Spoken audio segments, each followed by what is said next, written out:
Hello everyone, welcome to our channel study किया। दोस्तों, study किया चैनल में आपका बहुत बहुत स्वागत है।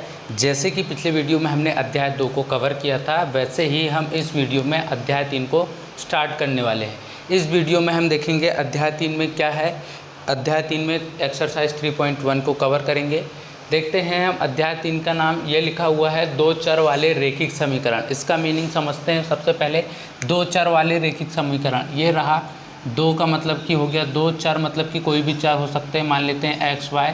दो चर वाले रैखिक समीकरण युग्म। रैखिक समीकरण, रैखिक का हमने पढ़ा था अध्याय 2 में। घात के आधार पर बहुपद के प्रकार हमने पढ़ा था 3। कौन कौन सा? एक तो पढ़ा था रैखिक बहुपद, दूसरा पढ़ा था द्विघात बहुपद और तीसरा पढ़ा था त्रिघात बहुपद। हमने पढ़ा था जब x की मैक्सिमम घात अधिकतम 1 होगी तब हम उसे बोलेंगे रैखिक बहुपद, जब अधिकतम 2 होगी उसे हम बोलेंगे द्विघात बहुपद, और जब x की अधिकतम घात 3 होगी उसे हम बोलेंगे त्रिघात बहुपद। यहाँ पर लिखा हुआ है रैखिक। रैखिक का मीनिंग सबसे बड़ी बात यह है कि x या y जो भी चर होगा उसकी अधिकतम घात 1 होने वाली है। समीकरण युग्म का मतलब यहाँ पर यह हुआ कि समीकरण एक अकेला आपको नहीं दिया होगा। समीकरण आपके पास जब भी होगा समीकरण जोड़े में होगा, मतलब दो समीकरण आपको एक साथ दिए जाएंगे। एग्जाम्पल ले लेते हैं। एग्जाम्पल आपको कुछ ऐसा दिया जा सकता है, 2x + 3y = 12 और 4x + 7y = 20। हम मान लेते हैं ये समीकरण 1 है और ये समीकरण 2 है। इस हिसाब से हमें कुछ ना कुछ समीकरण में x y मिलेगा और कुछ ना कुछ हमारे पास में a b c की वैल्यू होगी। तो हम देखते हैं सबसे पहले समीकरण का व्यापक रूप। तो हम देख लेते हैं रैखिक समीकरण का, रैखिक समीकरण युग्म का व्यापक रूप। रैखिक समीकरण युग्म का व्यापक रूप क्या होगा? a1x + b1y + c1 = 0 और a2x + b2y + c2 = 0। जहाँ पर जो ये x और y है, जो ये x और y है, ये क्या है? जहाँ x और y जो है ये है चर, और जो ये a1 b1 c1 a2 b2 c2 जो है, और a b c ये हैं वास्तविक संख्या। इतना समझ में आ रहा है? रैखिक समीकरण युग्म का व्यापक रूप क्या होगा? a1x + b1y + c1 = 0 और a2x + b2y + c2 = 0। मतलब कि हमारे पास में जब भी कोई दो समीकरण देके होगा तो हम निम्न समीकरण की तुलना रैखिक समीकरण युग्म के व्यापक रूप से कर देंगे। वहाँ से हम देखेंगे a1 b1 c1 और a2 b2 c2 की क्या वैल्यू आती है। उम्मीद है कि यहाँ तक का समझ में आया होगा। अब हम देखते हैं कि इस अध्याय में हमें क्या क्या पढ़ना है। इस वाले अध्याय में हमें क्या क्या पढ़ना है, तो हम इस पर सबसे पहले देखेंगे दो चर वाले रैखिक समीकरण युग्म। ये हम देखेंगे एक्सरसाइज 3.1 में। हम देखेंगे दो चर वाले रैखिक समीकरण युग्म एक्सरसाइज 3.1 में। इसके बाद हम देखेंगे दो चर वाले रैखिक समीकरण युग्म का ग्राफीय विधि से हल।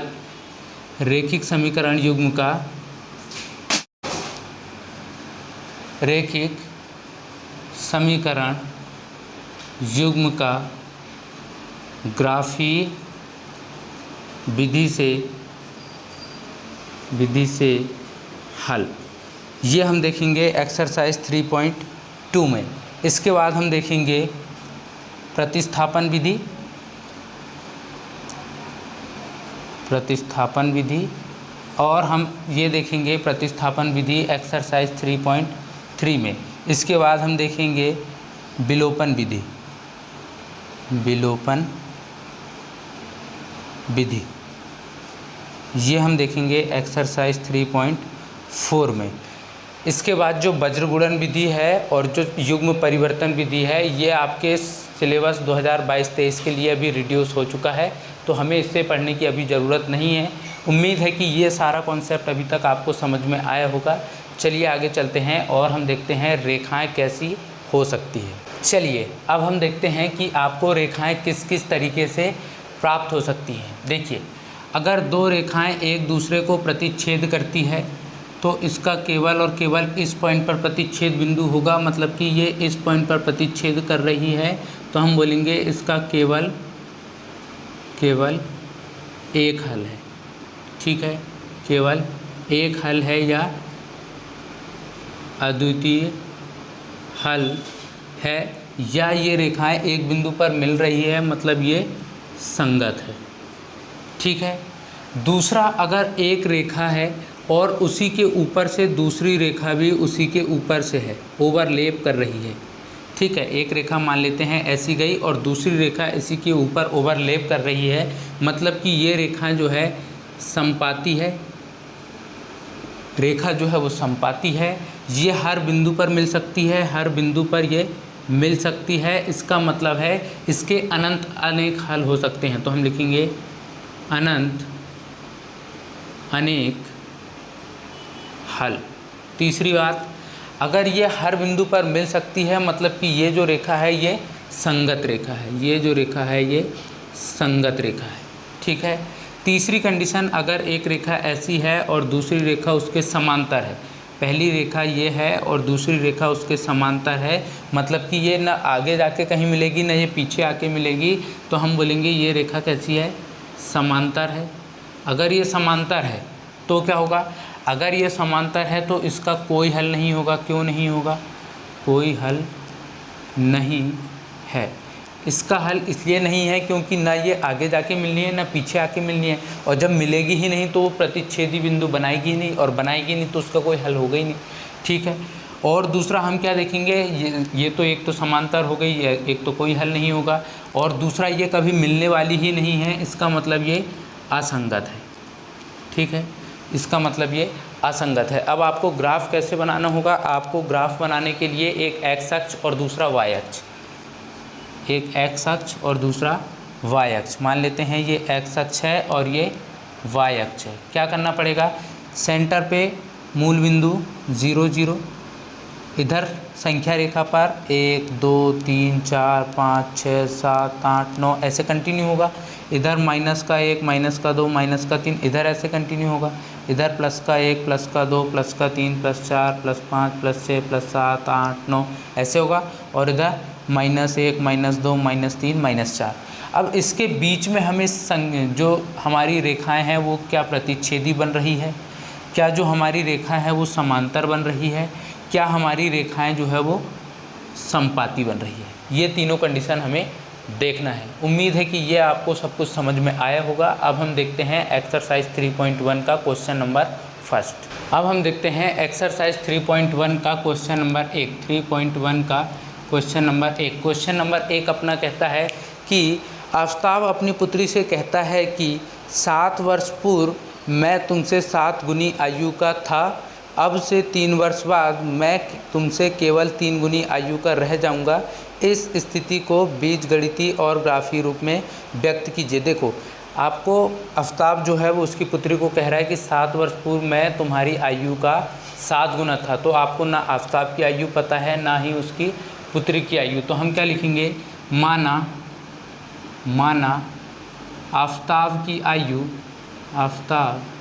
की वर्तमान आयु ले लेते हैं। आफ्ताब की वर्तमान आयु, आफ्ताब की जो वर्तमान आयु है वो हम मान लेते हैं x वर्ष है, एवं उसकी पुत्री की आयु, एवं पुत्री की वर्तमान आयु, पुत्री की वर्तमान आयु हम y वर्ष मान लेते हैं। ठीक है, आफ्ताब की जो आयु x वर्ष है और उसकी पुत्री की वर्तमान आयु y वर्ष है। तो प्रश्न में वो बोला है कि 7 वर्ष पूर्व मैं तुमसे तुम्हारी जो आयु है उसका 7 गुना था, तो हमें देखना पड़ेगा 7 वर्ष पहले की आयु।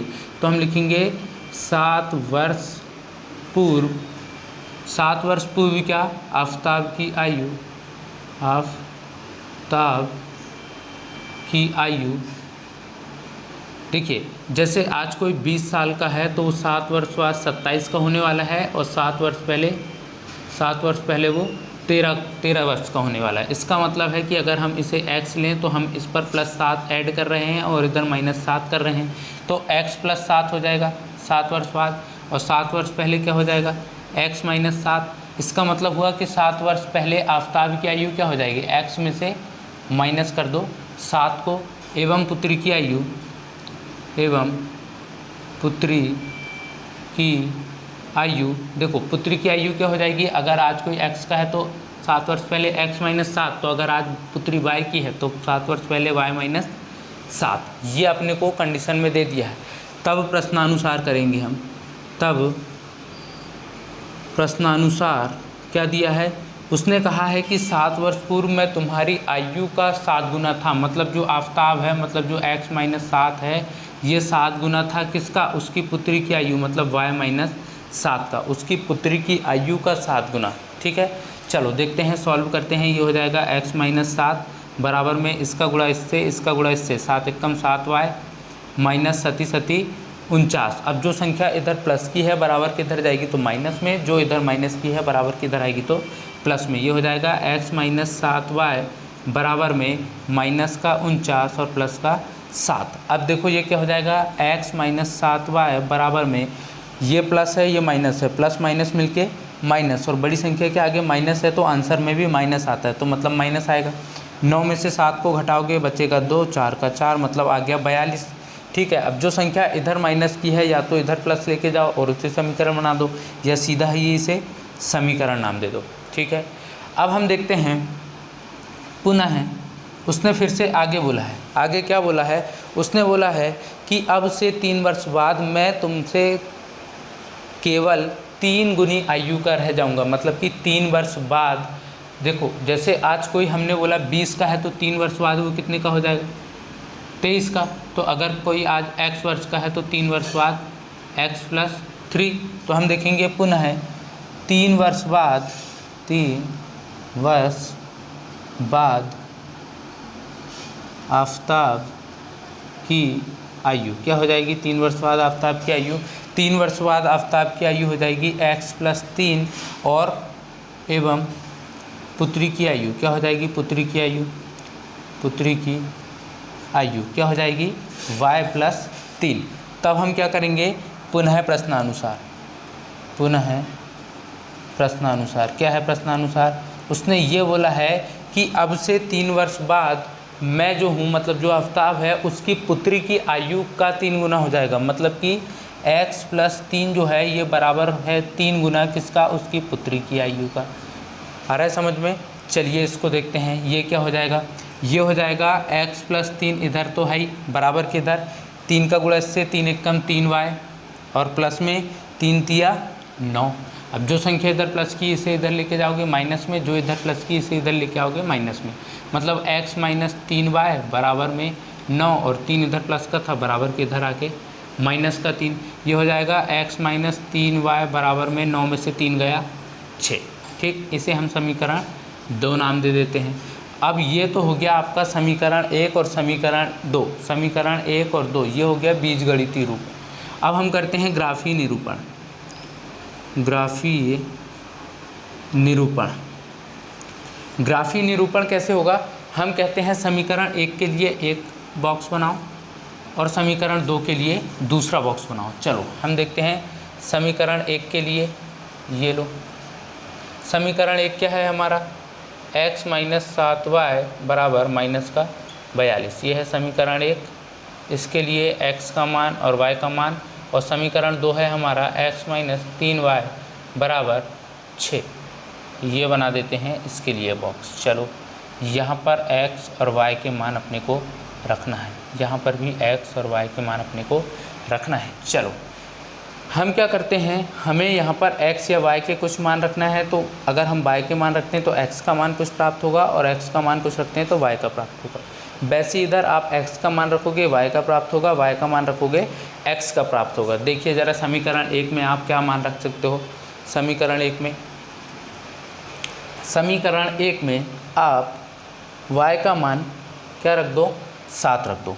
समीकरण 1 में y का मान 7 रख दो। देखो सॉल्व करता हूँ, समीकरण 1 रहा x माइनस 7y बराबर माइनस का 42। आपने y का मान कितना रखा है, 7, इसका मतलब ये हो जाएगा x माइनस 7 y का मान 7 बराबर माइनस का 42। देखो 7 49 इधर माइनस का है, ये हो गया x। ये बराबर की इधर क्या हो जाएगा माइनस का 42। देखो जो संख्या इधर माइनस की बराबर की इधर जाएगी तो प्लस में, मतलब ये हो जाएगा x बराबर माइनस का 42 और प्लस का 49। 49 में से 42 को घटा दो, आएगा कितना 7, मतलब कि x बराबर आ गया 7। y का जो मान था उसे आपने 7 रखा तो x का मान भी आ गया कितना 7। अब क्या करते हैं हम y का मान फिर से रख देते हैं 6, y का मान हम रख देते हैं 6। देखो क्या हो जाएगा, y का मान 6 रखने पर ये हो जाएगा x माइनस 7, y का मान आप रख रहे हो 6, ये लीजिए y का मान आप रख रहे हो 6 बराबर में माइनस का 42। देखो ये हो जाएगा 7 चिक्कम 42, मतलब x माइनस 42 बराबर में इधर माइनस का 42। अब जो संख्या इधर माइनस की बराबर की इधर आएगी तो प्लस में, मतलब x बराबर माइनस का 42 और प्लस का 42, प्लस माइनस 0, 42 में से 42 गया 0, मतलब y का मान 6 रखने पे x का मान 0। चलिए समीकरण 2 के लिए सॉल्व करेंगे। अब समीकरण 2 लिखते हैं, क्या है समीकरण 2 है हमारे पास में, समीकरण 2 है x माइनस 3y बराबर में 6। चलो हम क्या करते हैं, एक बार में हम कर देते हैं y की वैल्यू 0, y की वैल्यू 0, y की वैल्यू 0 पुट करने पे x, y की वैल्यू 0 और बराबर में 6। देखो 3 शून्य 0 हो गया, इधर x है बराबर में 6 है, x बराबर आ गया सीधा सीधा 6, मतलब कि y की वैल्यू 0 पुट करने पे x की वैल्यू 6। चलिए ठीक है, x की y की जो वैल्यू है इस बार आप रख दो माइनस का 2, ठीक है रख सकते हैं कोई दिक्कत नहीं। x की वैल्यू आप माइनस का 2 रखते हो तो क्या हो जाएगा, x की वैल्यू y की वैल्यू माइनस के 2 रखने पर क्या हो जाएगा x माइनस 3, y की वैल्यू जो है वो है माइनस के 2 और बराबर में इधर है 6। अब देखो ये क्या हो जाएगा, माइनस और माइनस मिलके प्लस, मतलब ये x माइनस और माइनस मिलके प्लस और 3 दूनी 6 और बराबर की इधर 6। अब जो संख्या इधर प्लस की बराबर की इधर आएगी तो माइनस में, मतलब x बराबर 6 माइनस 6, 6 में से 6 जाएगा तो x बराबर 0, मतलब कि y की वैल्यू माइनस का 2 रखने से x की वैल्यू 0। चलिए ठीक है, अब इसका ग्राफ बनाते हैं, इसका ग्राफ बनाते हैं। ये हो गया हमारा x अक्ष, ये हो गया हमारा y अक्ष, नाम दे देते हैं ये x अक्ष, ये y अक्ष, इधर 0। अब देखो हमारे पास में 1 2 3 4 5 6 करके है तो हम वैसे ही नाम दे देते हैं 1 2 2 फिर 3 फिर इधर 4 फिर 5 फिर 6 फिर 7 फिर 8 फिर 9 फिर 10, इधर 1 2 3 4 5 6 7 8 9, इधर माइनस का 1 माइनस का 2, इधर minus 1 minus 2 minus 3 minus 4 minus 5। चलो ठीक है, समीकरण 1 के लिए बात करते हैं। x का मान 7 रखने पर y का मान 7, देखो x का मान 7 ये रहा और y का मान 7 ये रहा, इन दोनों को जब आप मिलाओगे तो ये लगभग यहाँ पर मिलने वाले हैं। ये लो पॉइंट नाम दे दो 7,7। फिर x का वैल्यू 0 और y की वैल्यू 6। देखो x पर 0 कहाँ पर होगा, ये रहा, y पर 6 कहाँ रहा, ये रहा, मतलब कि ये पॉइंट यहाँ पर मिलने वाला है। यहाँ लिख दो 0,6। इन दोनों लाइनों को आप स्केल से मिलाओगे एकदम सीधी लाइन मिलेगी, ये इधर भी आगे जा रही है, ये इधर भी आगे जा रही है। अब जिस समीकरण के लिए आपने ये मान रखे हैं उस समीकरण को लिख दो तो ये हो जाएगा x माइनस 7y बराबर माइनस का 42। चलिए ठीक है, दूसरे की बात करते हैं। x का मान 6 रखने पे y का मान 0। x पर 6 देखो कहाँ पर है, ये रहा, और y पर 0 कहाँ रहा, ये रहा, मतलब कि ये पॉइंट मिलेगा यहाँ पर, हम इसे लिख देंगे 6,0। अगला देखते हैं, x का मान 0 रखने पे y का मान माइनस का 2। देखो x अक्ष पर 0 कहाँ है, ये रहा, y पर माइनस का 2, ये रहा, मतलब इस पॉइंट पे मिलेगा, हम इसे लिख देंगे 0, माइनस का 2। चलो इन लाइनों को भी मिलाओ, इन लाइनों को भी मिलाओ, स्केल से मिलाना एकदम सीधी मिलेंगी। ये रेखा इधर भी आगे जा रही है, ये रेखा इधर भी आगे जा रही। अब जो समीकरण है उसे लिख दो x माइनस 3y बराबर में 6। ठीक है, उम्मीद है कि ये क्वेश्चन आपको समझ में आया होगा। आपको सबसे पहले क्या करना है, इनका बीजगणितीय रूप करना है। आपको 2 समीकरण लेके आना है। जब आपके पास में 2 समीकरण हो जाए तो उसका क्या करना है, आपको ग्राफीय निरूपण। जब आप ग्राफीय निरूपण करोगे तो x की वैल्यू कुछ रखो y की आएगी, y की कुछ रखोगे x की आएगी। जब आप समीकरण 1 और 2 के लिए कुछ वैल्यू निकाल लोगे तब आपको क्या करना है, एक ग्राफ बनाना है और उसको प्रदर्शित करना है। उम्मीद है कि ये क्वेश्चन आपको समझ में आया होगा। इसका क्वेश्चन नंबर 2 और क्वेश्चन नंबर 3 आप करके देखिएगा। नहीं बनता है तो आप बिल्कुल कमेंट कर सकते हो, हम उसका आंसर वापस से देंगे। उम्मीद है कि आज की क्लास आपको बहुत अच्छी लगी होगी। अगले वीडियो में हम 3.2 के लिए कुछ बेसिक देखेंगे और फिर एक्सरसाइज 3.2। मिलते हैं अगले वीडियो में, तब तक के लिए good bye, tata and have a nice day.